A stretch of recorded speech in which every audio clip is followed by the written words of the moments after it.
अस्सलाम वालेकुम नाज़रीन, आप सब उम्मीद है खैरियत से होंगे। तो आज हम जिस टॉपिक पे बात करना है वो पाकिस्तान के हालात जो इस टाइम चल रहे हैं। मौजूदा हुकूमत जो है वो निगरान हुकूमत है, और आने वाली हुकूमत कौन सी होगी, कैसी होगी। और फिर दूसरी तरफ हमारे पड़ोसी मुल्क इंडिया के हालात, वहाँ पे भी इलेक्शन आने वाले हैं। तो हम देखेंगे कि वहाँ पे क्या कि किस तरह के हालात है, और इन दोनों इलेक्शन के बाद या इलेक्शन से पहले कि इन दोनों के हालात किस तरफ जाते हैं। तो आज हमने इस टॉपिक पे बात करने के लिए मधु किया राव वसीउल्लाह को अस्सलाम वालेकुम। वालेकुम अस्सलाम। पहले तो मैं आपका तहे दिल से शुक्रगुजार हूँ कि आपने मुझे अपने शो में इनवाइट किया।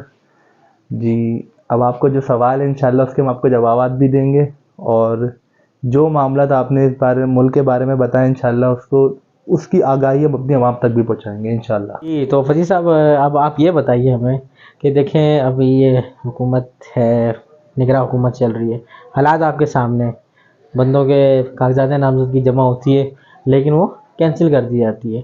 उसके बाद आप इलेक्शन को किस हिसाब से देख रहे हैं? इमरान खान साहब वो जेल में है इस टाइम पे, ठीक है, और जो उनके उम्मीदवार हैं उनके ज़्यादातर उनके जो कागजात नामजदगी जमा हुआ है वो सब कैंसिल कर दिए गए। तो आइंदा आने वाले इलेक्शन को आप किस अंदाज से देख रहे हैं?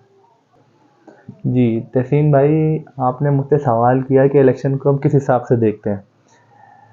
बात यह है कि इस टाइम जो मुल्क की सूरत हाल चल रही है, अच्छा निगरान हुकूमत का तो कोई किरदार है। निगरान हुकूमत तो सिर्फ 3 महीने के लिए हम पे लाई गई थी, लेकिन इस मुल्क के अंदर कोई कानून नहीं है, इस मुल्क का आइन टूट चुका है। तो मैं तो समझता हूँ कि इलेक्शन ही काम के नहीं है मेरे हिसाब से। अच्छा, इलेक्शन नहीं है ये पहली चीज़। आइन टूटने का मकसद में आपका नहीं समझा। असल में 3 महीने के लिए निगरान हुकूमत को लाया गया था। आज तकरीबन, और निगरान हुकूमत का टाइम भी सिर्फ 3 महीने का होता है। आज तकरीबन 8 महीने, 7 से 8 महीने कबल हो चुके हैं। कोई इलेक्शन का, अच्छा अभी भी कुछ लोगों के ये ऑब्जेक्शन है कि इलेक्शन 8 फरवरी को नहीं होने। सुप्रीम कोर्ट की तरफ से ऑर्डर है कि इलेक्शन होने चाहिए, लेकिन अवाम और नास का ये कहना है कि हो सकता है कि 8 फरवरी को भी इलेक्शन ना हो। अच्छा, इलेक्शन हो या ना हो, क्योंकि इस टाइम सारी मुल्क पाकिस्तान की जो अवाम है वो समझ चुकी है कि ये इलेक्शन नहीं सिलेक्शन। जी, तो वसीला साहब, अब आप ये बताइए कि जो मुल्क के हालात हैं कि अभी इलेक्शन आने वाले हैं, ठीक है, तो इस वक्त आप इसको किस ज़मरे में ले रहे हैं कि आने वाली हुकूमत किसकी होगी, और ये सारे हालात आपको क्या बता रहे हैं? जी तहसीन भाई, आपने जो मुझसे सवाल किया कि आने वाली हुकूमत किसकी है और आपको क्या लग रहा है कि किसकी हुकूमत होगी, तो इस टाइम पे जो मुल्क की सूरत हाल चल रही है, इस टाइम पे तमाम लोगों को इस चीज़ की मालूमात है कि किसकी हुकूमत आने वाली है। क्योंकि इलेक्शन नहीं सिलेक्शन होने वाली है हमारे।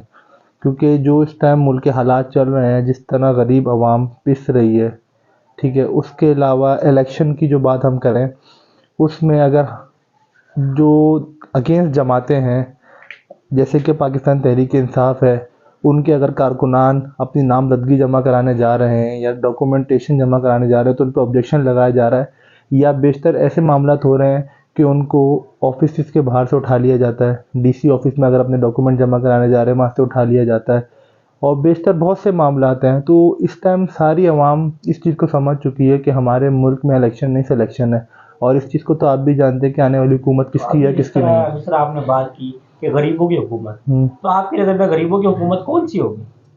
गरीबों की हुकूमत वो होगी कि अब जो मुल्क के हालात हैं, आप देख रहे हैं जिस तरह निगरान हुकूमत ने महंगाई का बहरान आवाम पे डाला हुआ है।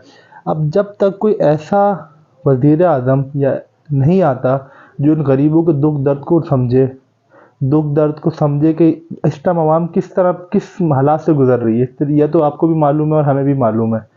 तो मेरी नज़र में आवाम को चाहिए कि अपनी रात के लिए अपने लिए रोडों पे निकलें, अपने हुकूक के लिए लड़ें, ताकि हम ऐसे नुमाइंदे को ला सकें जो हमारा हामी हो और जो इस मुल्क के हालात को बेहतर कर सके। इंशाल्लाह। ये अब आप ये बताइए कि ये तो हो गया हमारे पाकिस्तान के हालात, जी। मेरे अक़वामी तौर पर भी इलेक्शन आ रहे हैं, हम पे दबाव बढ़ता जा रहा है। जैसे आपने देखा 2-3 दिन पहले कि इंडिया ने हाफिज सईद साहब की हवालगी का मुतालबा कर दिया। तो इसके बारे में आपकी क्या राय है? और आने वाले दौर में कुछ 6-7 महीने में इंडिया में भी इलेक्शन होने वाले हैं, तो ये इस टाइम पे हाफिज साहब का मुतालबा करना, ये कुछ क्या राय है आपकी इस ये बारे में? नरेंद्र मोदी की एक चाल है आप उसको इस तरह देख लें कि अभी एक हाल ही में इसराइली एम्बेसी पर बम धमाका हुआ है, तो उनका जो टारगेट है वो हाफिज सईद साहब ही हैं। अच्छा, वहाँ पे कोई भी अगर कोई इस तरह का बेशतर हादसा पेश आता है तो नरेंद्र मोदी सीधा हाफिज साहब पे अटैक करता है। उसकी वजह ये है कि उस अपनी कुर्सी को बचाने के लिए, अपनी आवाम को बताने के लिए कि देखें मैं आपके लिए लड़ रहा हूँ आगे, एक प्रोपोगेंडा है उसका कि वो अभी अपनी आवाम को ये दिखाएगा कि देखें अभी बम धमाका हुआ है, मैंने पाकिस्तान से हाफिज सईद साहब को तलब कर लिया है, उनकी गिरफ्तारी के लिए तलब कर दिया है कि भाई उनकी गिरफ्तारी हमें दी जाए।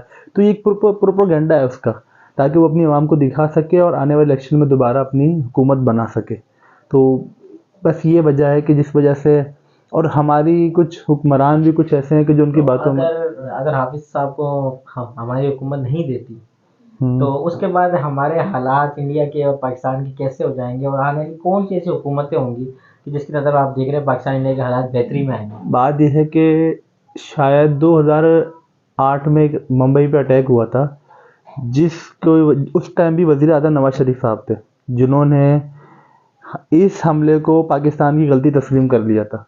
तो मुझे जो आगे ने हुकूमत लग रही है नवाज शरीफ साहब की, तो उसके बारे में कुछ कह नहीं सकते, लेकिन जिस तरह नवाज शरीफ साहब के ताल्लुकात हैं, हो सकता है कि वो कोई फैसला ले लें इस बार। यानी कि आप देख रहे हैं कि आने वाली हुकूमत नून लीग की होगी, यानी कि लग आपकी नज़र में ये बात है।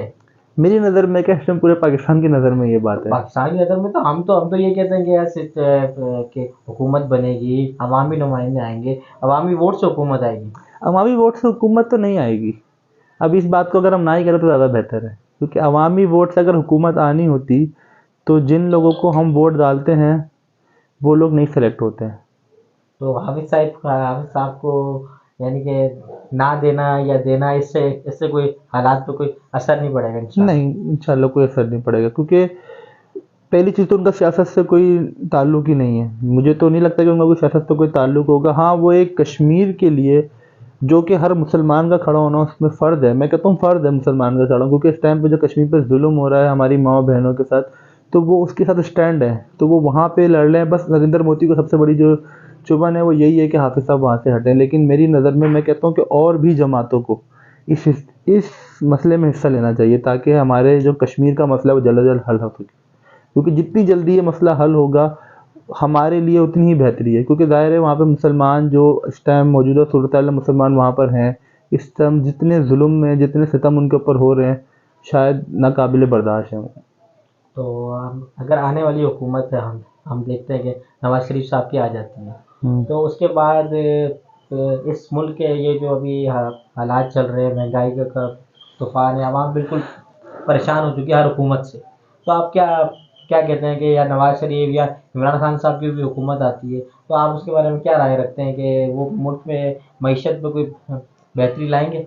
बिल्कुल मैशियत में बेहतरी आएगी, क्योंकि नई हुकूमत जो भी बैठेगी ना, वो अपने किरदार को, अपने कैरेक्टर को अच्छा करने के लिए कुछ रिलीफ देगी शुरू टाइम के लिए, ताकि आवाम उस हुकूमत से खुश हो सके। क्योंकि जाहिर सी बात है कि अगर सिलेक्शन हो गई और कुछ सिलेक्शन में कोई और वज़ीर आज़म आ जाता है, नाम तो लेना मुनासिब नहीं है कि ज़ाहिर सिलेक्शन में किसी का नहीं पता किसको, कौन सेलेक्ट हो कौन ना हो। तो अगर सिलेक्टेड के बाद कोई वज़ीर आज़म आ जाता है तो वो अपना रोल अच्छा अदा करेगा, ताकि वो आवाम को इस ध्यान से निकाल के, जो आवाम का ध्यान इस टाइम सिलेक्शन पर होगा उससे हटा के अच्छी तरफ ला सके, कि वो मुल्क के हालात को सबसे बेहतर करे। मुझे उम्मीद है कि बेहतरी की तरफ जा सकते हैं, और हो सकता है मुल्क के हालात बिगाड़ की तरफ भी जा सकते हैं। तो इसमें अब ये 8 फरवरी को फैसला होगा, क्योंकि और हो सकता है 8 फरवरी को भी ना हो, क्योंकि हमारे मुल्क में फैसले होते होते 3 4 5 दिन लग जाते हैं। तो उन फैसलों के बाद पता चलेगा कि फिर मुल्क की तरफ। सुप्रीम कोर्ट का ऑर्डर आ चुका है, अभी भी आप कह रहे हैं कि अभी भी किसी फैसले उसका इंतजार है, फैसले का इंतजार है। सर, इस मुल्क में अदालत की क्या वैल्यू है? इस मुल्क सर, में अदालत इदारे कानून कुछ भी नहीं है सर। इस मुल्क में अदालत और कानून नाम की कोई चीज़ नहीं रही। इस मुल्क में कोई ऐसी चीज़ है ही नहीं, क्योंकि सिर्फ कानून गरीबों के लिए बनाया गया, अमीरों के लिए कोई कानून नहीं है। अगर सुप्रीम जो कोर्ट आप इससे अंदाज़ा लगाएं ना कि एक 50 रुपए के स्टाम्प पेपर पे बाहर जा सकता है, और जब वो वापस पाकिस्तान आता है तो पूरा नादरा उसकी बायोमेट्रिक के लिए एयरपोर्ट पे पहुंच जाता है। तो आप इससे अंदाज़ा लगाएं ना कि एक गरीब बंदा जब नादरा के ऑफिस में जाता है, आपने उसकी देखे धक्के किस तरह हमारी आवाम जलील होती है। इनको नहीं पता क्योंकि हमारे गरीबों का दुख एक गरीब समझ सकता है, वो कभी भी गरीबों का दुख नहीं समझ सकते कि जिनके पीने का पानी, जिनका खाना आउट ऑफ कंट्री से आता हो, जिनके नीचे बड़ी बड़ी गाड़ियाँ हो। तो मैं तो बात तहसीन भाई ये करूँगा कि जहाँ बात पे किसी और देख ऊपर रहे हैं चले जाएगी। कि 8 फरवरी जो है, अगर 8 फरवरी के इलेक्शन नहीं होते तो ये तो इदारों के दरमियान जो ये टकराव हो जाएगा बहुत बड़ा।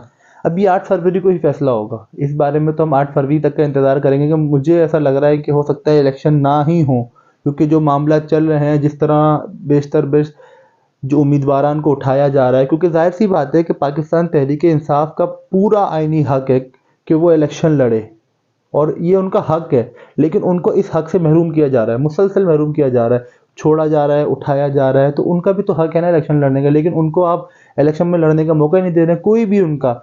चले आप 9 मई से हट के अगर 9 मई का वो वाकया रखते हैं कि जी 9 मई के वाकये में ये मुलविस था, अगर हम कोई नया उम्मीदवार वहाँ खड़ा करती है पीटीआई, तो ये तो उनको भी उठा रहे हैं, ये तो उनको भी लेके जा रहे हैं। ये तो नाज़रीन, आपने देखा कि फसीउल्लाह राव साहब की राय यही है कि आने वाले इलेक्शन जो है वक्ती तौर पे होते हुए दिखाई नहीं दे रहे। और उसके अलावा आपने देखा कि उन्होंने बोला कि पीटीआई को ज़्यादा से ज़्यादा आगे आने से रोका जा रहा है, और बार बार उन्होंने सिलेक्शन लफ्ज़ यूज़ किया। अब यह है कि आप भी समझदार हैं, तो हम भी तो हालात देख रहे हैं, तो इस गुफ्तगू के बारे में हमारे कमेंट्स में ज़रूर हमें वो कि आगाह कीजिएगा। ठीक है, आज के लिए अल्लाह हाफ़िज़।